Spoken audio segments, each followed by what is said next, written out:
This simple video is just a demonstration of how the layout student, layout artist, or layout apprentice does dimensions. So while they are doing the dimensions, we're checking on the dimension styles, the scale, and even the method or the workflow on how they do it.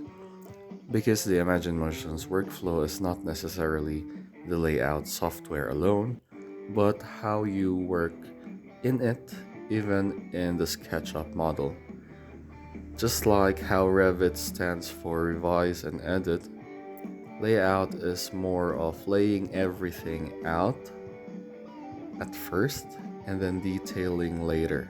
So if you notice, I had all the layouts in all viewports and every page already set before doing text and dimensions.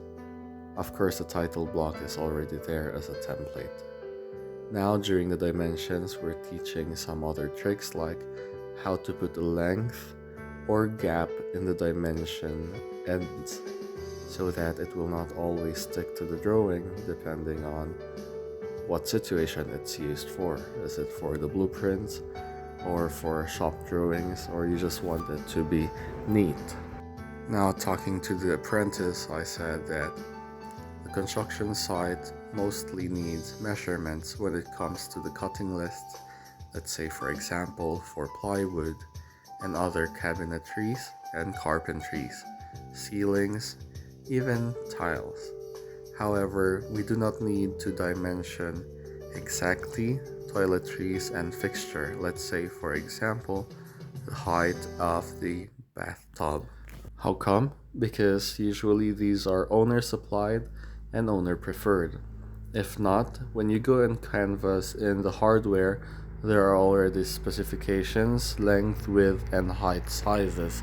Now they might not fit exactly with the dimension that you placed, but oftentimes you can place a dimension as a guide that this will be the maximum height of the bathtub that we will buy.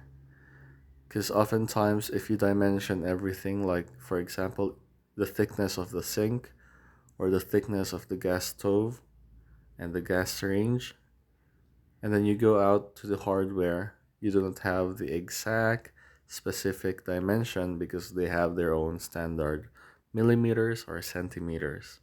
Now while the thickness is negligible because you can set a maximum thickness, in the carpentry or the counter, it is more important to dimension the width because that will be the first basis. Oh, our sink should not exceed 70 or 60 centimeters in width. By doing this, you are preparing for revisions to be made, because if this is still a proposal and you're dimensioning everything to the core, you might find yourself repeating everything after a revision.